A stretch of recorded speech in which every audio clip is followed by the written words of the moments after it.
महाराष्ट्र या सरकार बनी उसी दिन से मैं कह रहा हूं कि ये सारे घोटालों का जांच उठते उठते उठते उठते उठते उठते कहाँ जाएगी? मातोश्री के दरवाजे पे लूट की खुली छूट मिली हुई है, इसीलिए तो ये गठबंधन बनाया गया, इसीलिए ये सरकार बनाई गई है। ये सब उद्धव ठाकरे के जो कुकर्म थे, जो पाप अब खोल रही है भारतीय जनता पार्टी। संजय राउत कह रहा था कि नंगा आदमी हूं, मुझसे मत खेलो, कि मैं भी तमाम लोगों का खोलता हूं, तो खोलो ना। घर के उनके पत्नी का मामला है ना उद्धव ठाकरे के। इसको जो संजय राउत आके समझा देता है उसी रास्ते पे चल देता है, यह नहीं देखता है। जैसे कौवा कान काट के ले गया तो यह नहीं देखना है कि हम कान दे लें कि कान है कि नहीं, और कौवा के पीछे पीछे दौड़ना शुरू। एनसीपी जिस तरह से वो धीरे धीरे निगल जाता है बगुला सांप को या मछली को, उसी तरह से यह एनसीपी जो बैठे हुए हैं पितामह, वह शिवसेना को धीरे धीरे उसी मछली के तरह से निगल रहे हैं। और यह मछली छटपटा रही है। यह सारे घोटालों के पीछे शरद पवार का दिमाग है। कांग्रेस से समझौता ही इसीलिए हुआ। ट्रेनिंग तो कहीं लूट की लेनी पड़ेगी ना, तो अब कांग्रेस से बड़ी लूट की ट्रेनिंग कहाँ मिल सकती है भाई? अब आज तक इतिहास रिकॉर्ड है, 70 साल से हमारे शरीर में जितने रोए नहीं होंगे उससे ज़्यादा कांग्रेस के पास घोटाले हैं, तो उससे बड़ा ट्रेनर कौन मिल सकता है? तो उसी ट्रेनिंग के लिए तो ये समझौता हुआ है। असली रीजन यही है कि ट्रेनिंग लेना है लूट का। तो अब ट्रेनिंग पुख्ता हुआ है। 1 साल का जो समय निकला, अभी जो समय निकला है कि 1 साल हमने पूरा किया, तो 1 साल की ट्रेनिंग जो पूरी हुई है उसी ट्रेनिंग का परिणाम है। या टैक्सी वाला के पास 1000 करोड़ जो चपरासी रहा होगा, जो टैक्सी चलाता हो वह अगर हजारों करोड़ का मालिक बन सकता है शिवसेना में, तो मैं उस बाइट को उठा के देख लीजिएगा। आप ही के साथ कहा था कि चीफ मिनिस्टर की हैसियत क्या होगी। सर, महाराष्ट्र में नए नए तरीके के स्कैम निकलकर सामने आ रहे हैं, और अब ये भी किरीट सोमैया जिस तरीके से नए नए स्कैम जो इस सरकार के आगे निकाल कर रख रहे हैं, तो उन्होंने कल एक कॉन्फ्रेंस की थी जिसमें उन्होंने बताया कि जो अभी लोकल बॉडी के चुनाव हुए हैं महाराष्ट्र में, उसमें उद्धव ठाकरे ने अपने जो 19 बंगले थे उनकी जानकारी छुपाई है, और इसी को लेकर अब किरीट सोमैया जा रहे हैं उनकी कंप्लेंट करने।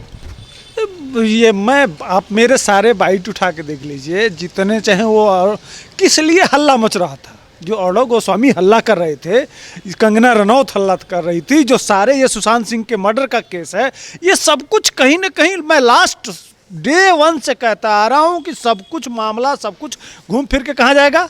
मातोश्री के दरवाजे पे, मातोश्री के दरवाजे पे, मातोश्री के दरवाजे पे। मैं डे 1 से, जिस दिन महाराष्ट्र या सरकार बनी उसी दिन से मैं कह रहा हूं कि ये सारे घोटालों का जांच उठते उठते उठते उठते उठते उठते कहाँ जाएगी? मातोश्री के दरवाजे पे लूट की खुली छूट मिली हुई है, इसीलिए तो ये गठबंधन बनाया गया, इसीलिए ये सरकार बनाई गई है। ये बेमेल गठबंधन, कहाँ शिवसेना, कहाँ वो ये कांग्रेस और कहाँ ये एनसीपी, आपस में तीनों लड़े, गालियां दी, चुनाव हुआ, सब कुछ हुआ, मार पीट झगड़ा, जमीन से लेके संपत्ति का सब कुछ वहां चल रहा है। आखिर गठबंधन किस लिए बना है? कौन सा कारण था? ये खिचड़ी बनाने की क्या जरूरत थी? इतने दिन शिवसेना आई। ये सब उद्धव ठाकरे के जो कुकर्म थे, जो पाप अब खोल रही है भारतीय जनता पार्टी। कह रहे थे ना इनका जो प्रवक्ता है संजय राउत कह रहा था कि मैं बहुत गंदा आदमी हूँ, नंगा आदमी हूँ, मुझसे मत खेलो, कि मैं भी तमाम लोगों का खोलता हूँ, तो खोलो ना। भारतीय जनता पार्टी की कमी हो तो खुल के छुट्टा खेल रहे हैं, वो तो कह रहे हैं ना, जांच करा रहे हैं ना, एप्लीकेशन ले जा रहे हैं ना। आम जनता को क्या, जितने भ्रष्टाचारी जो अरबों करोड़ों लाखों रुपया एक एक दिन कमाते हैं, 2 नंबर का कमाते हैं, चोरी करते हैं, यही तो हम चाहते हैं भैया, खुल के सामने आए। जनता इसीलिए वोट देती है, जो सपाक साफ होगा उसको मतदान होगा, वो हमारा नेता होगा। विपक्ष का भी यही कर्म है, यही असली धर्म विपक्ष का निभा रहे हैं किरीट सोमैया जी, कि वह सरकार को आईना दिखा रहे हैं। सरकार यही होता है विपक्ष। जैसे भारतीय जनता पार्टी जब पिछली बार मनमोहन सिंह की सरकार थी, तो ये सबसे बड़ा दोगले, इसीलिए इन पे गुस्सा आता है विपक्ष के कुकर्म पे। अभी देखिए क्या बोलते हैं, जयराम रमेश माफ़ी मांगे हैं वो सुरक्षा सलाहकार अजीत डोभाल जी के लड़के से। यह कह तो देते हैं, लेकिन उस पर खरा नहीं उतरते हैं। मैं कहता हूं कि पिछली सरकार मनमोहन सिंह की थी तो 2G घोटाले का जांच कहां से हुआ था? सुप्रीम कोर्ट से। ठीक, कोयला घोटाले का जांच कहां से हुआ था? सुप्रीम कोर्ट से। जी, इनके जीजा जी का घोटाला की जांच कहां से हुआ था? सुप्रीम कोर्ट से। सारे जांच कोर्ट के माध्यम से आ रहे हैं ना। उसी तरह से आप विपक्ष का धर्म निभाओ। तुम भी मोदी सरकार है, चाहे प्रदेश में जितनी भारतीय जनता पार्टी की सरकारें हैं, इनकी कमियां निकाल के ले जाओ। लेकिन तुम तो कह देते हो बाद में केजरीवाल ये जितने उस पर खरा नहीं उतरते हैं ना, इनको माफ़ी मांगनी पड़ती है। सवाल यह भी है कि सर जब संजय राउत से पूछा जाता है कि किरीट सोमैया एक के बाद एक आपके सामने नई मुसीबतें लाकर खड़े कर रहे हैं, तो उसमें संजय राउत ये बोलते हैं कि कौन किरीट सोमैया, पर यही किरीट सोमैया जो नए नए तरीके के जो घोटाले कर रही है ये सरकार, जब सारी चीज़ें डिटेल के साथ सामने रख रहे हैं, तो आपको क्या लगता है कि कितनी मुश्किलें और बढ़ने वाली हैं अब सरकार की? कौन है किरीट सोमैया? जब जेल जाएंगे तब ही पता चलेगा कौन है किरीट सोमैया। इसी तरह से लालू जी के ऊपर जो लांछन लगाए थे ना, जो सबूत लाए थे, उनको लालू जी कहते थे मुख्यमंत्री की हैसियत से कौन है ये, इसका क्या मतलब है? और उसी आदमी के एविडेंस के आधार पर जो चारा घोटाला किए थे, स्कूटर पर भैंसे लाद के पहुंचा दिए थे बिहार, समझ रही है ना। उसी तरह से ये लुटेरे डाकू जो बैठे हुए हैं सत्ता में, ये पाप करते रहते हैं। किरीट सोमैया क्या जिनके बिल्कुल अंदर तक घुस गए हैं, कहाँ है? मातोश्री के घर के उनके पत्नी का मामला है ना, उद्धव ठाकरे के। अब कहाँ कहाँ तक ले जाए? जब तुम्हारे घर में घुस के तुम्हारे बीवी परिवार बच्चे सबके एविडेंस ला के कोर्ट में पटक दिए जा रहे हैं कि देखो ये किस तरह से, अरे तो क्या कहाँ तक ले जाएं? जब इनके विधायकों के पास पाकिस्तान का वहाँ क्रेडिट कार्ड मिल रहा है, इनके बारे में कहना भी तो पाप लग रहा है। और नहीं तो उल्टे मुकदमा लिखवा दे रहे हैं देशद्रोह का, उसको जो कहेगा कि वो बन गया है, पीओके बन गया है। भैया पाकिस्तान के जब मिलेगा, तुम्हारे पास सारे एविडेंसेस मिलेंगे, पेपर मिलेंगे, सबूत मिलेंगे, तो उसको क्या कहा जाएगा? यही तो काम होता है। तो जो राष्ट्रवादी हैं उनके खिलाफ कार्रवाई होती है, उनके खिलाफ मुकदमे लिखे जाते हैं, उनको जेल भेजा जाता है और खुद कुकर्म करते हैं। एक तरफ उद्धव ठाकरे ये कहते हैं कि हमारी सरकार 30 से 25 साल तक और महाराष्ट्र में राज करेगी, और दूसरी तरफ अगर इनके एमएलए को देखा जाए, संजय राउत को देखा जाए या फिर उद्धव ठाकरे को देखा जाए, तमाम तरीके से ऐसी चेर की चीजें निकलकर सामने आ रही हैं कि एक के बाद एक बड़े बड़े स्कैम ये पार्टी कर रही है, सरकार कर रही है, और उसके बाद इतने बड़े बड़े सपने कि 30-35 साल तक हमारी पार्टी राज करेगी, हमारी सरकार रहेगी महाराष्ट्र में। देखिए जनता ऊब चुकी है महाराष्ट्र की। सच्चाई यह है कि इनकी जमीन खिसक गई है। कभी नमाज पे जाते हैं कि नमाज बहुत अच्छा लगता है, दूसरे दिन हिंदुत्व पे चले आते हैं। इनकी कोई निश्चित एजेंडा ही नहीं है कि जमीन से उठ के एक नेता बड़ा होता है संघर्ष करके। जैसे बाला साहब ठाकरे थे, वो जमीनी हकीकत जानते थे, फील्ड में वर्क किए थे, एक एक कार्यकर्ताओं की पहचान थी उनकी। लेकिन ये तो बाप की बनाई हुई विरासत मिल गई है ना। कान का कच्चा आदमी है ये। इसको जो संजय राउत आके समझा देता है उसी रास्ते पे चल देता है। यह नहीं देखता है, जैसे कौवा कान काट के ले गया तो यह नहीं देखना है कि हम कान दे लें कि कान है कि नहीं, और कौवा के पीछे पीछे दौड़ना शुरू। तो जो आके जो बता देता है, किसी दिन अभी शिवसेना के लोगों ने बहुत बढ़िया जो नमाज पढ़ेगा उसको हम इनाम देंगे। समझ रही है ये क्या, कहाँ शिवसेना, कहाँ इनका चरित्र, कहाँ इनकी सोच। अभी कोई आके कह देगा तो पूर्वांचलियों को मारना शुरू कर देंगे कि भागो भागो, महाराष्ट्र हमारा है, मुंबई हमारा है, उस पर चल देंगे। इनका कोई ठोस एजेंडा नहीं है। जिस तरह से राष्ट्रवादी एजेंडा होता है कि हमको इस एजेंडे पे चाहे हार मिले, चाहे जीत मिले, चाहे जो भी हो, हमारे मतदाताओं के बीच में इस एजेंडे को लेके जाना है, इसी पे हमको चलना है। यही हमारी सोच है। यह दर्शन, विचारधारा, उस पर पार्टियां चलती हैं, वह लंबी चलती हैं। शिवसेना को एनसीपी जिस तरह से वो धीरे धीरे निगल जाता है बगुला सांप को या मछली को, उसी तरह से यह एनसीपी जो बैठे हुए हैं पितामह, वह शिवसेना को धीरे धीरे उसी मछली के तरह से निगल रहे हैं।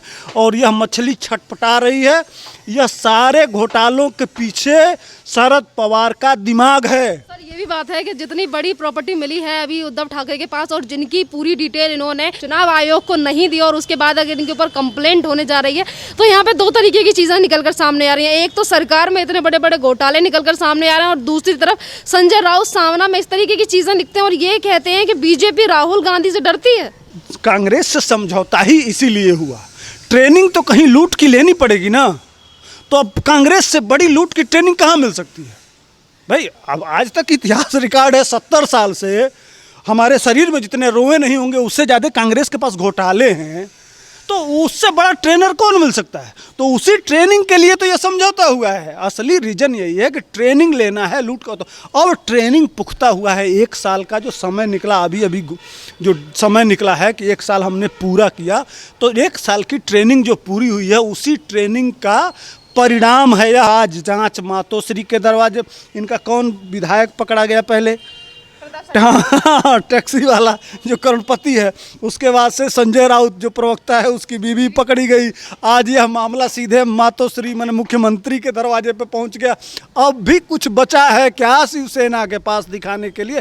तो इनका क्या स्तर रहा, ये मिट चुके हैं। और ये कांग्रेस और ये एनसीपी मिलके शिवसेना को ख़त्म कर देगी। और सही बात यह है कि वहाँ जो मराठी सोच और मराठी मानुष जो छत्रपति शिवाजी को अपना आदर्श मानते हैं, जो इस देश की भगवा विचारधारा को बहुत आत्मसात करते हैं, मराठा जिनको कहते हैं, वो लोग बिल्कुल पक गए हैं। सोचे तो थे कि यह उनका बेटा है, उनका डीएनए है, हाँ खून है, ये हमारे महाराष्ट्र को और आगे ले जाएगा। लेकिन पता नहीं कि बांस के, हमारे वहाँ मैंने बिहार में कहावत है, बांस के जरी ऋण जन्मना, उसी तरह से मैंने कभी कभी बड़े बच्चे नालायक हो जाते हैं, जैसे अमिताभ बच्चन का बेटा नालायक निकल गया। पहले सवाल पर आती हूँ कि पहले सवाल में जिस तरीके से अन्वय नायक से ही उद्धव ठाकरे ने ये ज़मीन जितनी उन्होंने आज चुनाव आयोग से छुपाई है, 5.5 करोड़ की ये ज़मीन है, जितनी भी संपत्ति है चुनाव आयोग से छुपाई जाती है, पूरी जानकारी नहीं दी जाती। और यहाँ पर सबसे बड़ा सवाल ये है कि जिस केस में अर्नब गोस्वामी को फंसाया जा रहा था, और वही ज़मीन उद्धव ठाकरे ने 2014 में अन्वय नायक से खरीदी और जिसकी रजिस्ट्री अब उन्होंने कराई है अपनी बीवी के नाम पर 2020 में। आखिरकार इतनी ज़्यादा चीज़ें छुपाने की कोशिश क्यों कर रहे हैं उद्धव ठाकरे, इतने स्कैम क्यों आ रहे हैं आगे? अहंकार चीफ मिनिस्टर की कुर्सी मिली है, वो समझते एक को हम द्वितीय नास्ती। चीफ मिनिस्टर का मतलब सर्वे सर्वा, हमारे पीछे न कोर्ट है, न दुनिया है, न तिनिया है, माने सब कुछ अपने आप को, तभी तो नहीं तो न्याय के हिसाब से। और लूटे हैं, बहुत धन है, बड़ी प्रॉपर्टी है। टैक्सी वाला के पास 1000 करोड़, जो चपरासी रहा होगा, जो टैक्सी चलाता हो वह अगर हजारों करोड़ का मालिक बन सकता है शिवसेना में, तो मैं उस बाइट को उठा के देख लीजिएगा। आप ही के साथ कहा था कि चीफ मिनिस्टर की हैसियत क्या होगी, वही आज खुल रहा है। ये छुपाने की बात नहीं है, ये छुपाएंगे नहीं तो उसको दिखाएंगे तो इनकम टैक्स में रेड पड़ेगा भाई, जेल जाना पड़ेगा। चोर चोरी भी करता है तो कोई न कोई सबूत छोड़ के जाता है। नहीं, किरीट सोमैया तो लगा हुआ है, किरीट सोमैया के पास कुछ नहीं है, कुछ है ही नहीं, आगे पीछे कुछ नहीं है, तो उसका काम है भाई पीछे लगा रहेगा। किरीट सोमैया आज से नहीं लगा हुआ है, वो भाजपा के खिलाफ भी आवाज़ उठाते रहे किरीट सोमैया। अगर भाजपा ने भी कहीं कोई गलती किया है उसके खिलाफ भी आवाज़ उठाते रहे किरीट सोमैया को कोई डर नहीं है। जिस तरह से प्रधानमंत्री जी को कोई डर नहीं है, आगे पीछे कोई नहीं है, न बच्चों का, न परिवार का, न कुछ। तो इस देश में कुछ राष्ट्रवादी लोग हैं जो इस देश को एकदम, देश को बिल्कुल इतना मजबूत कर देना चाहते हैं कि उसका कोई जवाब नहीं है। वह उसी में से एक हो आते हैं किरीट सोमैया जी। धन्यवाद सर।